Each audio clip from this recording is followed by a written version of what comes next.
like to call this meeting of the Northwest Board of Education to order.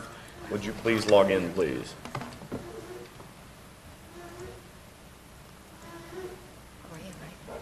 We are here.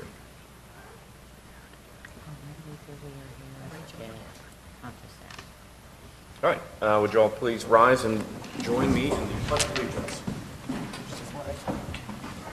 I pledge allegiance to the flag of the United States of America and to the republic for which it stands, one nation, under God, indivisible, with liberty and justice for all.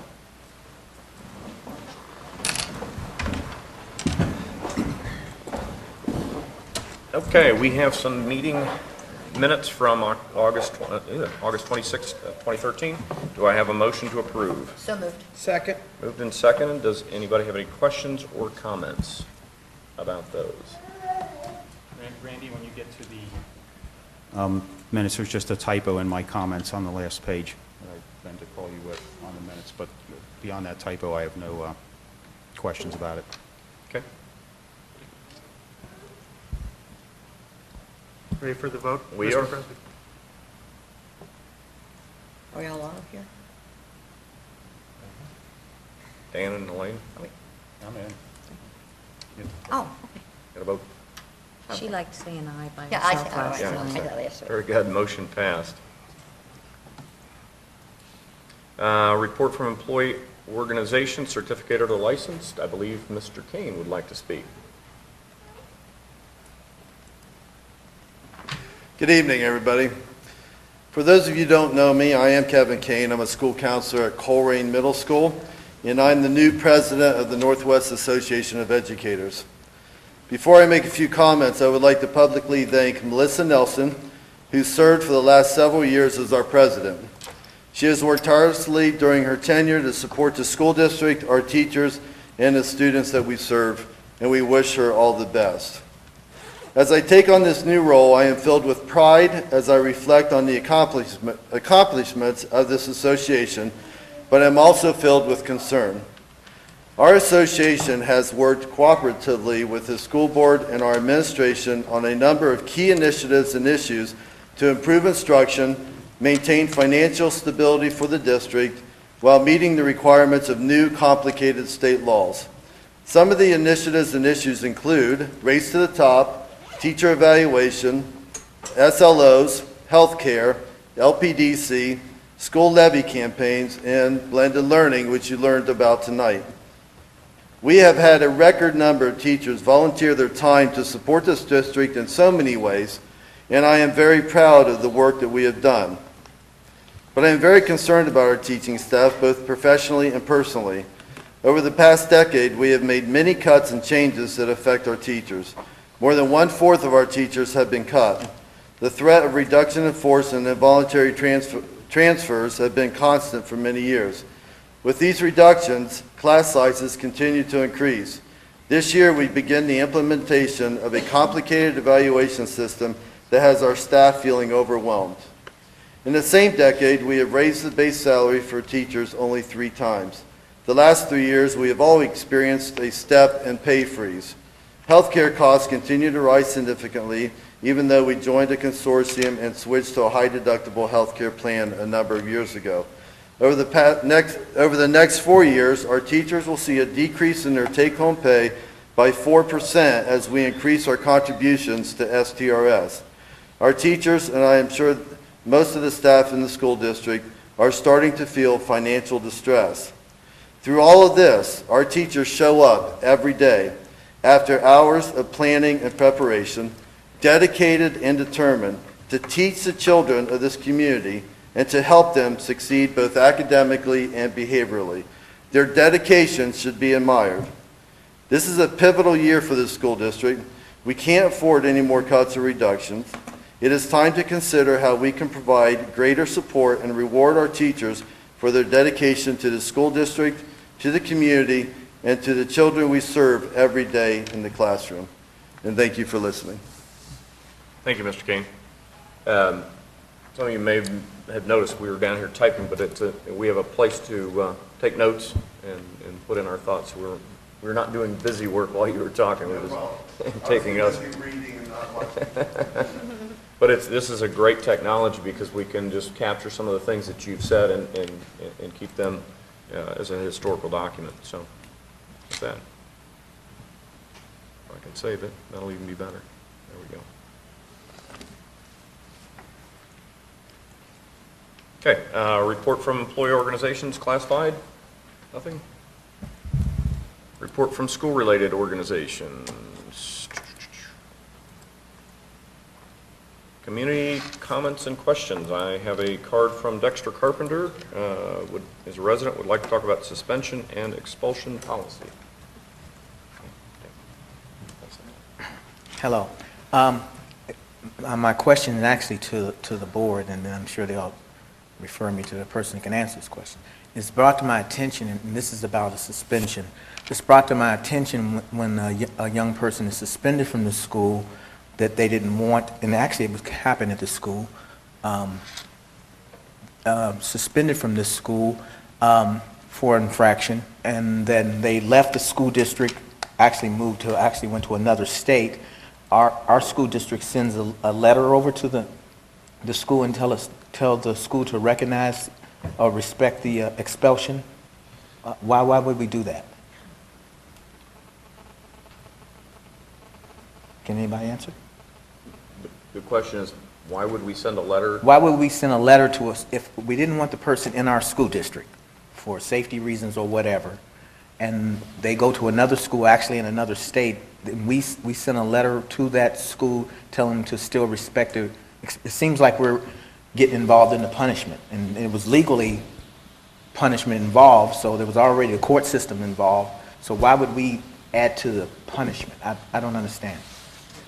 In a situation where a student's been punished and decides to leave, been expelled and decide to leave, we notify the school district where they're going. It's the decision of the school district. When they go across the state line, it's their decision whether or not they're going to honor that.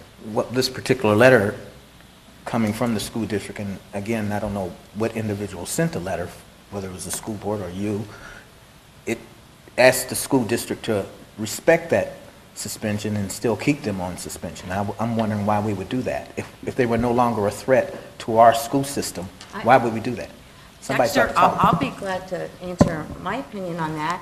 The same reason that I would hope that any student getting expelled in another school district for some reason, it sounds like you're alluding to safety, and I don't want to get into details on a particular student, but I would hope that another district would send the same letter to us so that we wouldn't have somebody come in if there are some concerns. They need to finish out their punishment, so to speak, and hope they learn from that. And I mean, I think we're doing a disservice if a school district doesn't let another school district know, hey, we had to, because the only way you get expelled, I mean, there are suspensions, but expulsions, it's a much, usually more serious offense. And I think it's a good idea. I would want to know if a student was coming into our district, if the only reason they were coming into our district is because they had got expelled from another district. I think it would be important that we knew that. Actually, we upheld that. Actually, I'm an old loss prevention detective, and information is very important. I have no problem. In fact, as a parent, I would want that kind of information passed on that this individual had issues that could be a safety. That problem I don't have a problem with. My concern is that whether the district put forth an energy to say, hey, let's keep them on this punishment, because eventually they're going to still be in school. If we're talking about a safety issue, let's say we're talking about they brought a gun to school. Well, the school is not saying they're never going to let them in, so once we've alerted a school district, a new school district, that there was an issue there, I think we've did our part. I think after that, to send a letter that says, hey, don't let them back in your school until they serve out the expulsion, I don't understand why we would do that. I don't understand how that's still a... I don't know if you're asking a general policy question or you're asking... I'm asking a general, is that our policy that we do that? No. Because... Mrs. Crowley, you want to grab a microphone and pop up? And would somebody grab that door, please? Just shut that door. You want to can you grab the microphone? If a student is suspended and recommended for expulsion, they have to serve out their expulsion. If they choose to go to another school district and enroll in another school district, we wait for that school to notify us that they need the student records. We don't know where they're going ahead of time, so we can't send any kind of letter. And to my knowledge, we don't send a letter. But when the receiving school does ask for the information, if the student has paid their fees, we send the transcript and discipline record, such as the code of conduct that was broken and the offense, to that school. I am not aware of any kind of I letter looked right at the letter myself. that tells a school not to let them in for any, there is no letter. We send records. Yes, ma'am. So I'm not sure what you are hearing. Yes, sir. I'm not hearing. I mean, you may want to check, because I seen the letter, and the letter specifically said, asking that school district to respect that suspension From our school district? from our school district. Yes, ma'am, I'm sorry. Do you know who signed it? No, ma'am, but I can find out.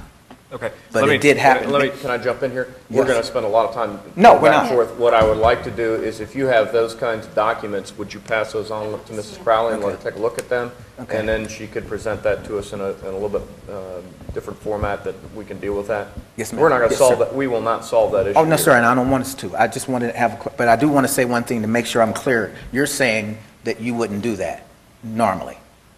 Yes or no? We wait for the school to contact us to send records, and we send our records. Yeah, but we would not send a I'm letter. not aware of a letter. Yes, ma'am. You're saying we would never send a letter? I'm not aware of any letter. that Yes, we ma'am. send. I just want to make sure. Yes, ma'am. Okay. Okay, Very thank good. you. Thanks. All right, legislative update. Mr. Unger. Thank you, David.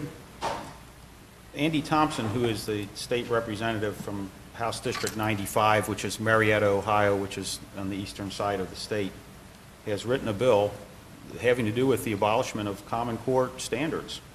That bill is heading for the House Education Committee. There'll be a hearing on it where it'll be open for amendment. One of the questions I would have is, whatever side of that you're on, how is that going to affect any funding we get that's tied to Common Core, and how might that affect Race to the Top funding?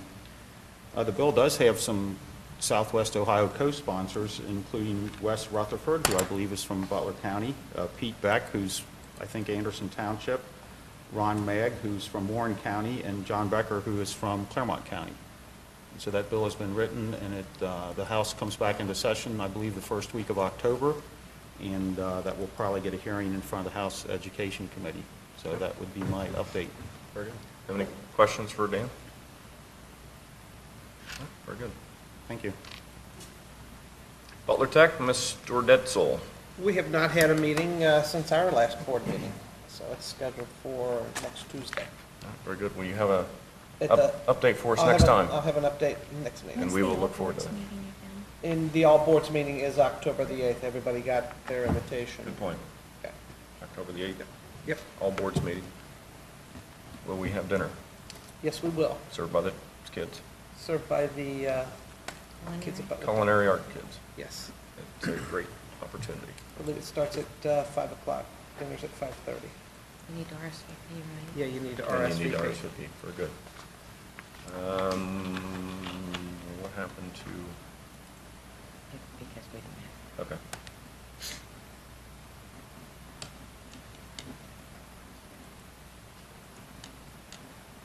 And I believe that takes us up to Dr. Jackson. All right, thank you. Before we get started, I do want to make a couple comments. We started school this past week. We had about 9,300 students arrive.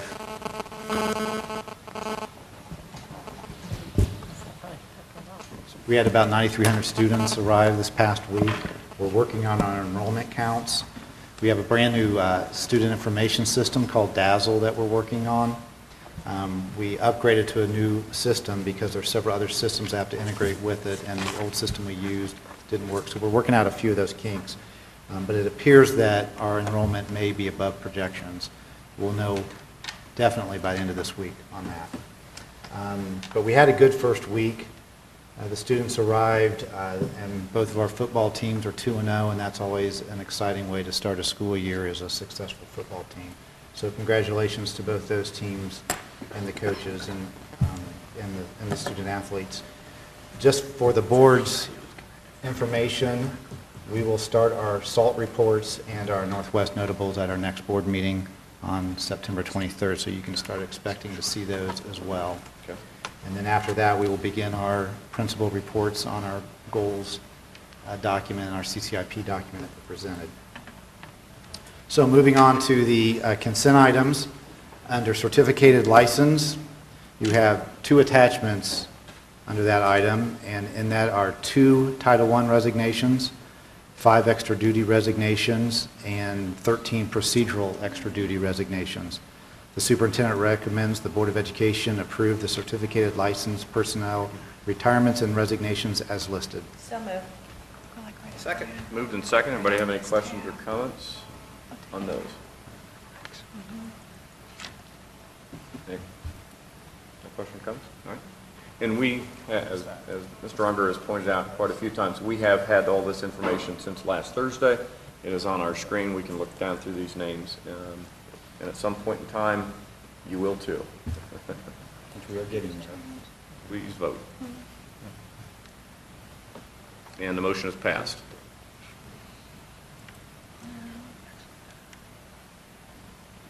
Under classified retirement and resignations, you have 1 attachment there. In it are 7 classified resignations, followed by 4 procedural classified resignations. The superintendent recommends the Board of Education approve the classified retirements and resignations as listed. So moved. Second. Moved and second. Anybody have any additional questions or comments? Randy, will you pop the screen up? And the motion passed 5-0.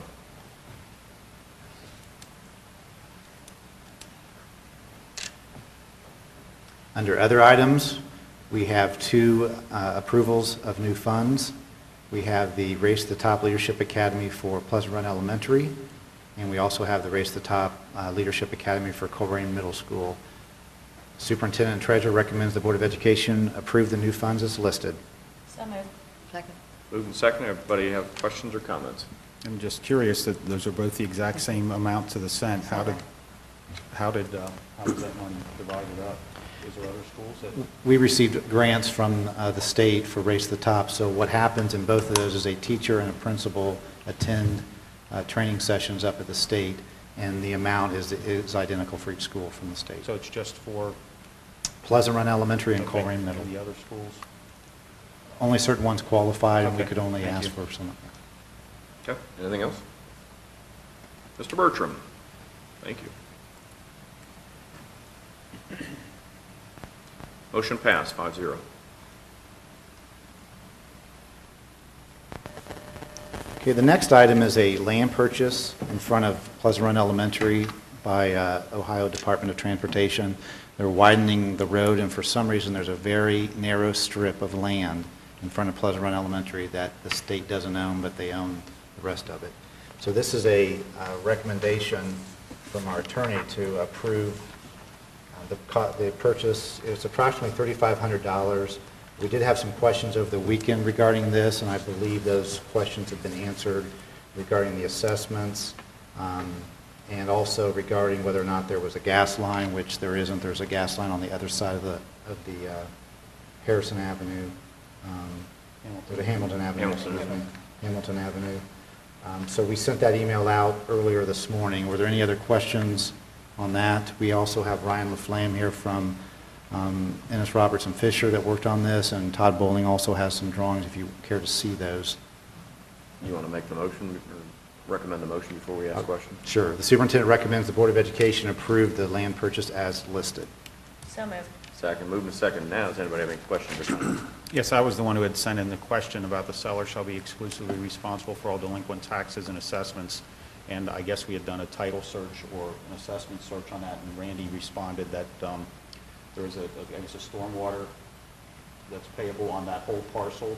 Correct. And just this little slice of it, we weren't exactly sure how that would affect it, but it's just a portion of $667. That's correct. Something to that effect? Okay. And it's about 1/8% of the total land in terms of the size of this compared to the lot. And they also reply that the Attorney General prescribes this form are not permitted to change it. And this is the form Ohio Department of Transportation uses.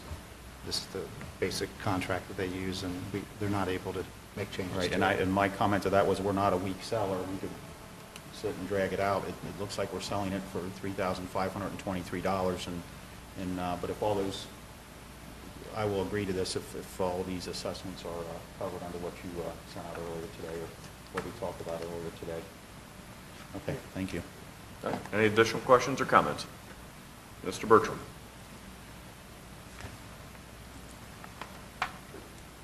All right, motion passed, 5-0.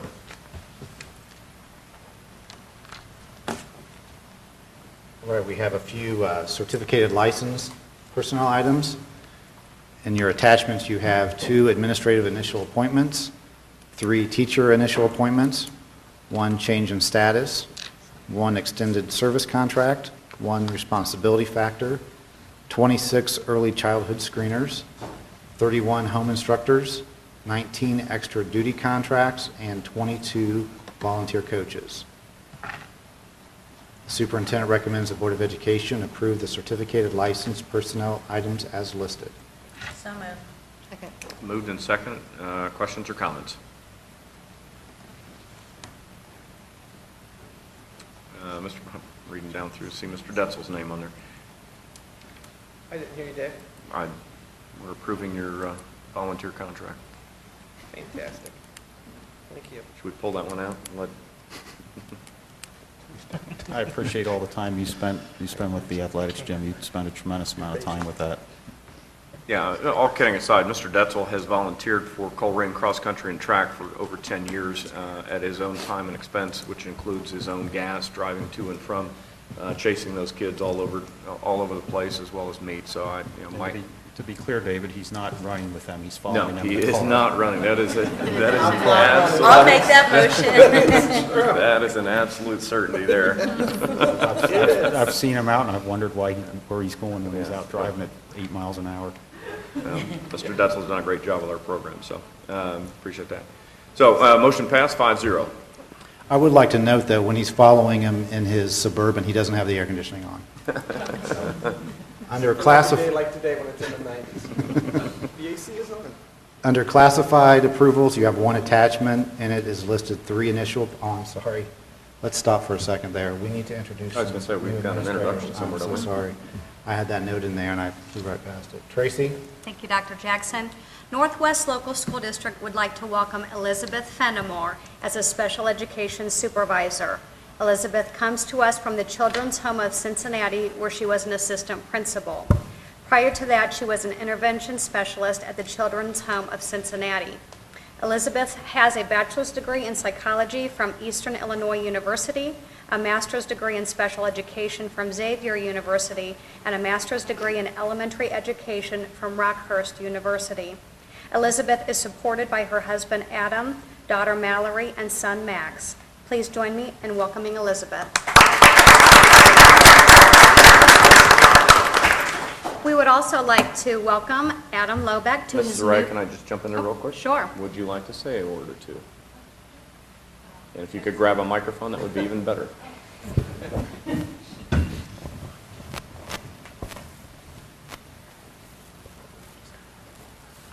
I just want to thank the board for giving me this opportunity, and I look really forward to joining the Northwest family, and I'm very excited for the 16th, which is my start date. So, thank you. Very good. Welcome. We would also like to welcome Adam Lobeck to his new position as the assistant principal at Colerain Elementary. Adam has been a member of the Northwest family since 2004, where he taught at Mumford Heights Elementary. From 2009 to 2012, he was the instructional coach at Mumford Heights Elementary, and in 2012, he moved to Colerain Elementary as the instructional coach. Adam has a bachelor's degree of science in early childhood education, a master's in educational administration, and his superintendent's license from Xavier University. He is here tonight with his wife, Colleen, daughter, Macy, and son, Nolan. Please join me in welcoming Adam to his new role.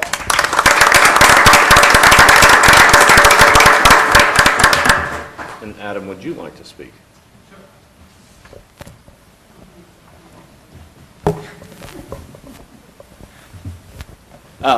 This is now my 10th year with the district, and one thing I did want to say is the administrators here have always been very welcoming in terms of trying to teach me whatever I've asked. The door has always been open. People have been mentors to me in many different ways, faces up here and faces out here, and I really appreciate everything that they have done. I feel very prepared as a result of that. I've tried to take advantage of every opportunity I could to learn from what I think are some of the best around here. And so I look forward to the new challenges and working with the great staff of Colerain Elementary in a slightly different way. So thank you. Very good. And we wish you continued success. All right, now the classified personnel items. Welcome, both of you. On the classified personnel items, we have 3 initial appointments, 4 classified substitutes, 2 changes in status, and 2 early childhood screeners. The superintendent recommends the Board of Education approve the classified personnel items as listed. So moved. Second. Moved and seconded. Any questions or comments? Mr. Bertram.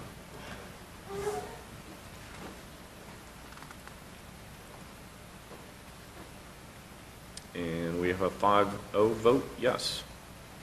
Motion passed. All right, moving on down through the agenda, under items for information, Mr. Birdsong is going to present to the board a recommendation that we're going to bring back at the next meeting for approval, which is changing what's called PDL, or professional development levels, for our classified staff. He'll describe it, and then if you have any questions, he'll entertain those. Thank you, Dr. Jackson. Board, you have 2 attachments in this item that go along with the classified professional development change proposal. Last year, the Classified Management Council and a subcommittee of that council reviewed the current PDL system for classified staff. A salary study was conducted with surrounding districts and found that Northwest Local was the only district in the area with a PDL system for classified staff. Also, it is one of the lowest paying districts, yet we require the PDL for salary advancement. With the salary freeze, and even before the freeze, the PDL system has become unsustainable. It is difficult to implement. The major source of frustration with staff, all the rules, timelines, regulations are difficult for the staff to understand. Has created a situation where professional development topics and opportunities are vast. A number of organized, planned, and executed courses are extremely time intensive. On average, about 40 classified staff members take advantage of the current system out of almost 600 district-wide. With office personnel being reduced, the intense labor that is required to create and implement and manage the 40 courses each year has become increasingly more difficult. With that all said, the following was being proposed. For the 2013 and 14 school year, any classified employee who is eligible to apply for the PDL this year will be granted a level if any of the courses on that PDL checklist they qualify for is completed prior to July 1st of 2013. There will be no classified courses run for this school year. This school year, the classified employees will participate in our professional development days that are scheduled in October and May. The trainings on these 2 professional development days will provide for a more focused and widespread professional development program for all classified employees. In future years, classified staff members will be required to participate in professional development activities throughout the school year. Currently, our PDL system is an option for these employees and not required. For the 2014-15 school year, revised salary schedules will be created and presented to the board in the spring for your approval. And the second attachment is an illustration of the office personnel salary schedule with the potential changes for your review. So if you look at that attachment, you can see the current system for the office personnel, and this is just one classification within the classified staff, office personnel. We also have assistants, food service, custodian, and maintenance. But if you look across there, we have the first step, step 0 to step 6, and then they would be required to do all the checklists and courses to advance every other year through the professional development levels from PDL 1 to, in some cases, PDL 7. We have 6 different classifications in that. If you look for the illustration in years to come, it would be on a straight step schedule with just years of advancement. Once you get to step 6, it would be 2 years out to step 8, 10, 12, 14, and so forth. Okay, so that first document we're looking at is the current system, and the second page is the proposed system? Right, if you just scroll down, Okay. it's highlighted in yellow for the illustration at the top of that. Jamie, it looks like the salaries are the same on both of them, is that? Yes, salaries would stay the same. The only difference is the requirement for professional development. Currently, to do a PDL, you have to go through and do all the checklists, take all the courses, turn all that paperwork in, and everybody manages that in the human resource department, curriculum department, to make sure that employee does that. So it doesn't change any of the salaries, it's just changing the requirement. And with the professional development days and opportunities, we will require that from all of our employees instead of having it be an option for salary advancement. If they don't want to do it, they still have to do it anyway? Mhm. Well, do that go if they don't? Pardon? If they lose their job if they don't do it? What was Would they the lose their question? job if they don't? Would they lose their job? Well, that would be, something that we'd have to look at, obviously, if someone's not going to their in-servicing when they're required to do that. There's really 2 issues that's driving this proposal. The first one is just the amount of time that this system takes to run. The Human Resources Department needs to be focusing specifically on the teacher evaluation. There is an immense amount of work to do with that system, and we need to be able to free up things that are, to me, is more optional. So that's the first issue. The second is we're to the point where professional development should not be optional. We have issues that we need to train our assistants, our classified folks, our office personnel. So that eliminates the amount of work that the Human Resources Department is dedicating to this, and it makes the professional development a requirement. Overall, the salaries don't change, because they don't have a choice anymore to whether or not they participate in it. Why 20 steps? That's what it currently is. So once you get to the top of this, you can advance every 2 years. So that's what happens is, it's not really step 20, but that would be year 20 when you achieve that. So after, if you're looking at those top 4 lines, when you get to step 6, then in 2 years you can advance a PDL level, another 2 years. So that would stay the same. They would only advance every 2 years, not every year. Okay, and this is based on years of service? Correct. And is there any performance review piece tied with this? We do performance review every year with our classified staff. So we have a evaluation system in place. Not everyone's evaluated every year, but we have goal setting, we have evaluations for them. Currently, there is not a system in place to do merit pay for any of our staff. That's certainly a discussion we can have in the future. These people, you have to remember, these people's salaries have been frozen the last 3 years. Right. So that's something we would need to consider and discuss. This went to what's called the CEMC, which is the Classified Employees Management Council. It's a group of classified folks that make suggestions on how we could do things a little better around here, and this was something they helped develop. So to answer your question directly, no, this does not have a performance review tied directly to this. I mean, at least on the first blush of this, I mean, it just seems to me there's a wide range from a salary standpoint in these, and the job description is basically the same in those things? There's a wide range in the... Salary? Yes, and that doesn't change. Those amounts are the same in both salary schedules. Okay.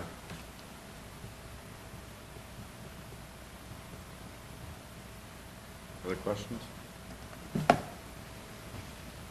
We will bring that back September 23rd for approval, and you're certainly welcome to email me or Mr. Birdsong with any questions you may have on that. Thank you.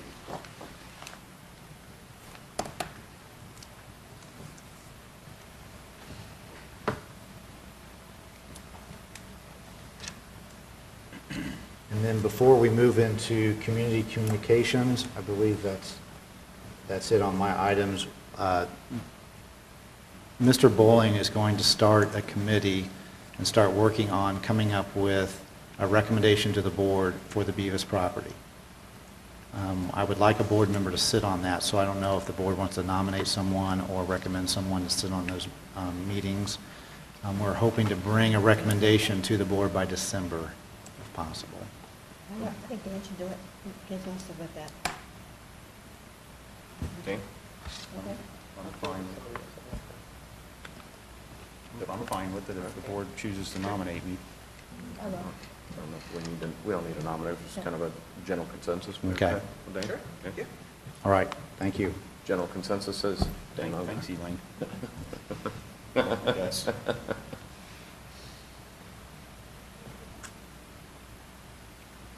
That concludes my items. Thank you, Superintendent. Brings us to community comments and questions, and an opportunity for anybody in the audience to ask any question of any of us about any of the things we've discussed this evening. Seeing no hands whatsoever, we will move into other board items. Mr. Detzel, do you have anything? Dave, I do not tonight. Okay. Mr. Unger. Yes. I would like to recognize two people in the audience. One would be Mr. Don Glarden, who contributed countless volunteer hours to the operation of Scout Troop 24, and his son Kurt, who's one of the many scouts who has chosen to attend one of our meetings because of the requirement that the scout attends a local government meeting in order to obtain a citizenship in the community. Is that what you're working on, Kurt? Do you have any questions for me, Kurt, or the rest of the board? Are you pleased that I have pointed you out in the audience? Do you want to wave to the camera? Can we get Kurt on TV? Mr. Berquist, who's also involved with scouting, has the camera. If you'd like to turn around and be able to see yourself at home, you can just look right into the lens. Thank you, Kurt. I realize I'll probably hear about this at the meeting tomorrow night, so thank you. Congratulations, Kurt. Mrs. Gow? Yes, I would like all the parents come see the blended learning. We learned a lot of stuff. The kids are learning a lot of things. It's amazing. You need to come up and see what your kids are doing. I'm 110% behind this thing. It is so great. I can't say enough about it. And thanks to the school district for putting it on. Mrs. Detzel? I just want to echo Elaine, this was great tonight. I wish these seats were filled. I know there was an open house here last week, so I'm sure the parents of the students here at Northwest were here last week, but I sure wish we could get more community members at something like this, because to come up here and to see how this has been transformed is just amazing. So if you missed tonight, I know our next meeting is the 23rd. We're going to do the same thing over at Colerain High School, so I invite you to come and check out the labs over there as well. Any mention of the golf outing? Yes. There is a golf outing for our levy committee that is, we don't have a levy, as you know, put on the ballot this year, but we're going to do our annual golf outing, and that is this Saturday? This Saturday, yes. This Saturday at Dearborn Country Club. If you have a foursome, come see us. We can probably still get you in. We also have raffle tickets for $10 that we'd love to sell to you as well. And this will all benefit to help us in the future with levy campaigns. Very good. Thank you. I will again echo the comments of Mrs. Gauck and Mrs. Detzel. Who were the two gentlemen that gave us the...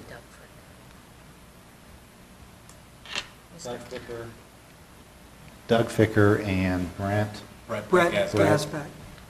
Van Gasbeck.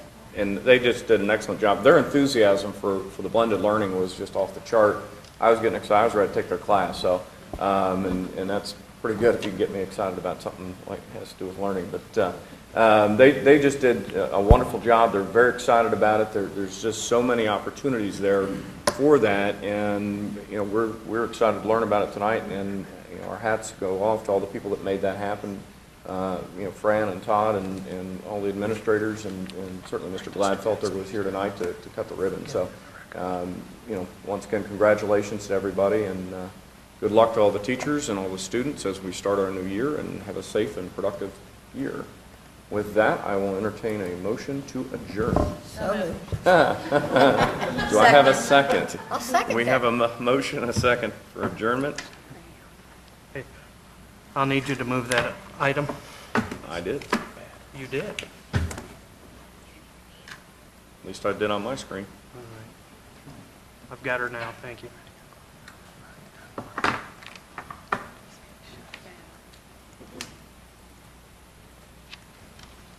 Motion passed, meeting adjourned.